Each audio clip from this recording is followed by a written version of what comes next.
Hello friends, कैसे हो आप लोग? आई होप आप लोग बहुत अच्छे होंगे और प्रिपरेशंस को बहुत अच्छे से कर रहे होंगे। तो बिना टेंशन लिए और बिना टाइम वेस्ट किए हम लोग वीडियो की बात करते हैं। इस वीडियो में मैं आप लोग से क्लास 6 टू 8 और टीजीटी के लिए मैथ्स एंड साइंस की क्या स्ट्रेटजी फॉलो करनी चाहिए रिज़ल्ट के लिए, अच्छे रिज़ल्ट के लिए, मतलब सिलेक्शन के लिए, उसके बारे में डिस्कस करेंगे। तो सबसे पहला स्टेप तो हमें अभी मैं स्टार्ट कर रही हूँ, मैं पहले बता रही हूँ आप लोग।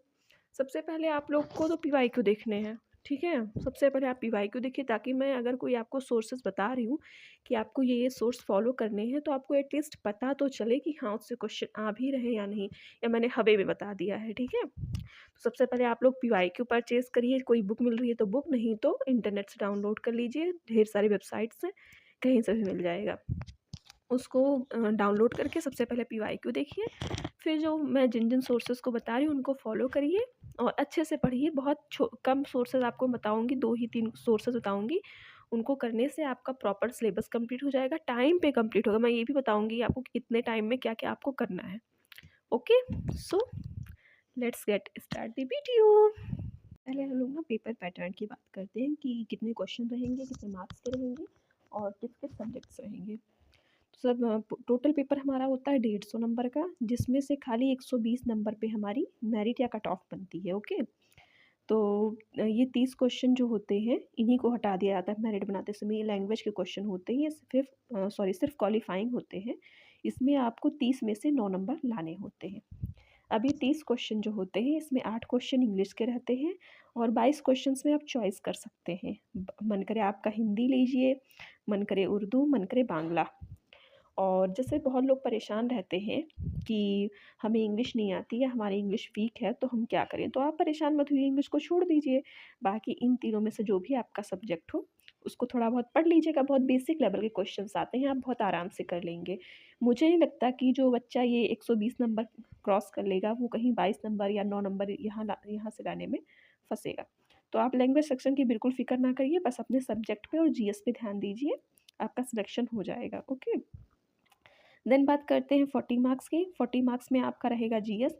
इसका जो प्लान है वो पहले ही डिस्कस कर चुकी हूँ। 4 घंटे इसके लिए आपको लगेंगे और मैंने सारे सोर्सेज़ को बहुत डिटेल में समझाया है और यूट्यूब चैनल्स, बुक्स, सारी चीज़ों को उसमें एक्सप्लेन किया है, आप वहाँ से देख सकते हैं। ओके, देन बात करते हैं हम 80 मार्क्स की। तो 80 मार्क्स में हमारा सब्जेक्ट रहेगा, ठीक है? और यही जीएस के 40 मार्क्स और सब्जेक्ट के हमारे जो 80 मार्क्स होते हैं, इन्हीं को मिला के जो 120 नंबर होते हैं, इस पे हमारी कट ऑफ या मेरिट डिसाइड होती है। ओके, तो अब हम लोग देखते हैं कि हमें इन 80 नंबर के लिए क्या-क्या करना चाहिए और मैथ एंड साइंस में ये ऐसे क्वेश्चन कहाँ-कहाँ से आते हैं। तो मैंने बहुत ज़्यादा पीवाईक्यू तो नहीं देखा, पर मैंने टीआरई 3, टीआरई 2 के पीवाईक्यू को देखा है।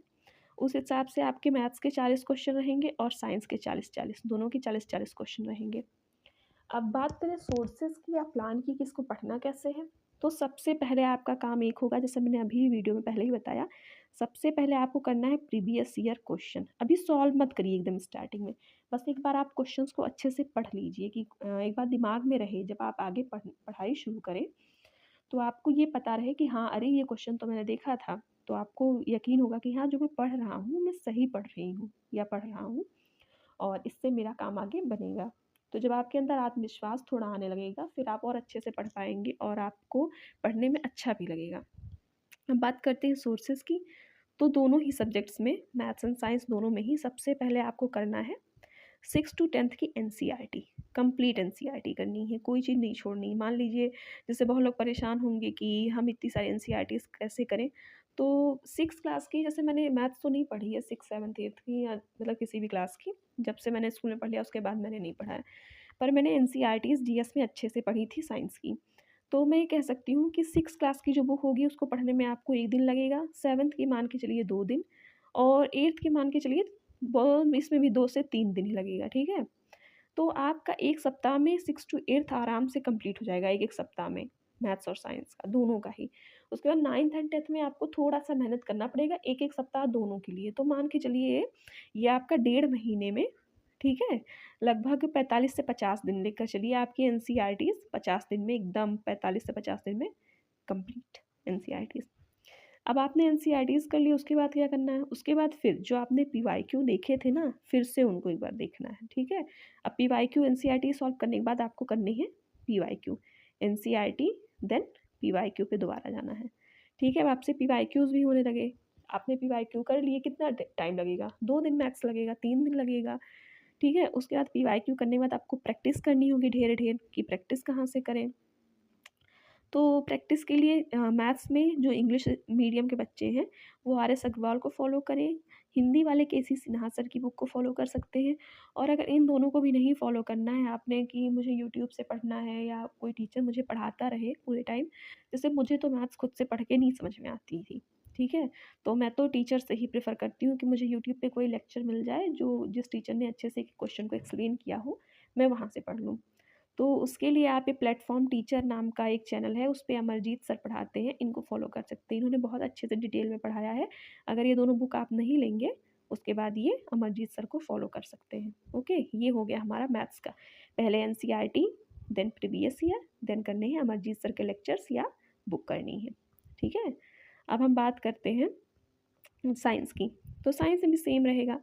पहले आपको करनी है एनसीईआरटी। ओके? एनसीईआरटी के बाद फिर यहाँ पे एक स्टेप रहेगा, लूसेंट की बुक आपको पढ़ लेनी है। अब जैसे आप कहेंगे हमने 6 टू 10 तक की पूरी एनसीईआरटी भी पढ़ी, अब हमें लूसेंट भी पढ़ना है, हमें कितना ज़्यादा पढ़ना पड़ेगा? ऐसा कुछ नहीं, जब आप एनसीईआरटी लूसेंट कहाँ से आई है? लूसेंट एनसीईआरटी ही है, बस कुछ फैक्ट्स को थोड़ा-सा बढ़ा के उसमें लिख दिया जाता है, ठीक है? जो कॉम्पिटिटिव एग्ज़ाम में थोड़ा बहुत पूछा जाता है। तो जब आप पूरी 6 टू 6 टू 10 तक की एनसीईआरटी से कंप्लीट पढ़ लेंगे तो आपकी लूसेंट वैसे ही 90% कंप्लीट हो जाती है। बचता है 10% लूसेंट का, और लूसेंट को आपको मुश्किल से पढ़ने में 1 वीक और लगेगा, ठीक है?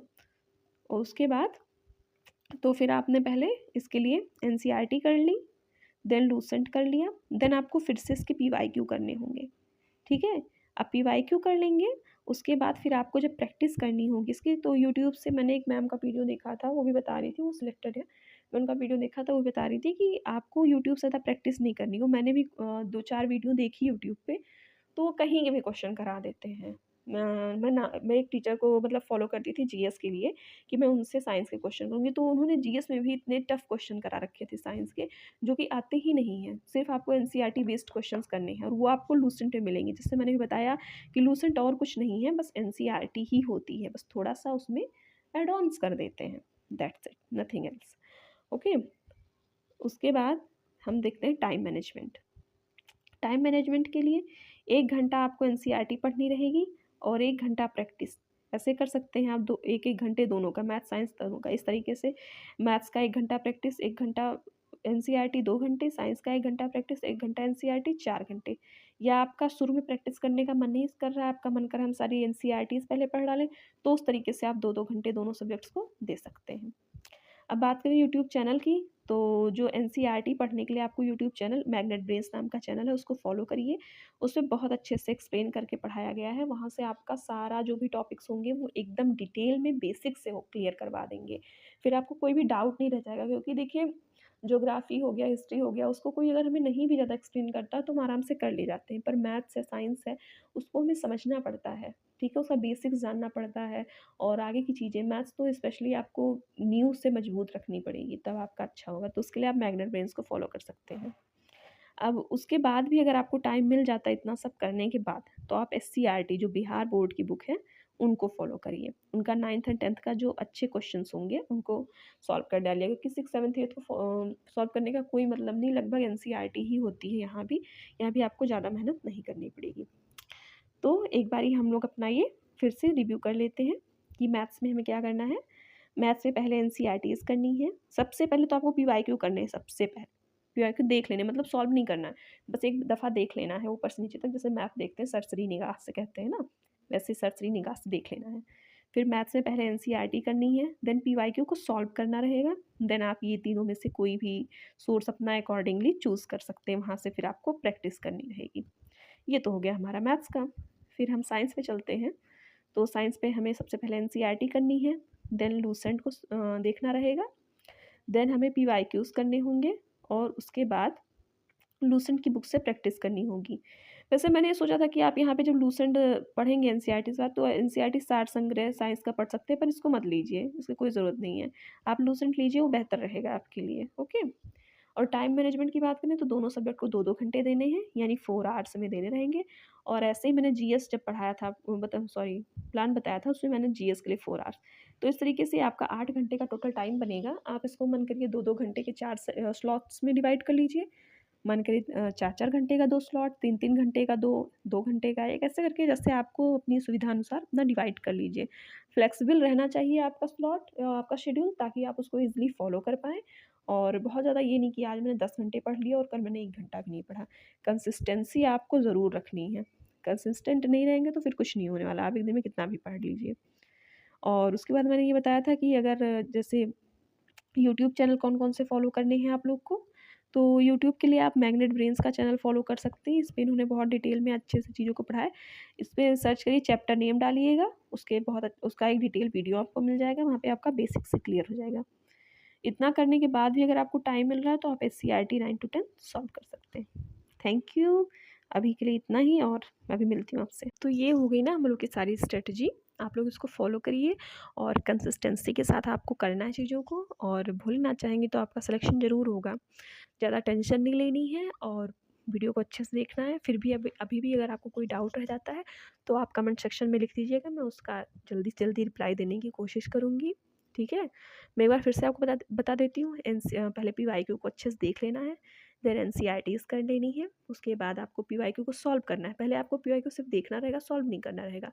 देन पीवाईक्यू सॉल्व करनी है, देन प्रैक्टिस करनी है। इसके लिए आप यूट्यूब चैनल मैग्नेट ब्रेन्स को एनसीईआरटी के लिए यूज़ कर सकते हैं। Okay, thank you so much. Have a nice day to all. और क्या ही बोलूँ, बस अच्छे से पढ़िए। Thank you, bye bye.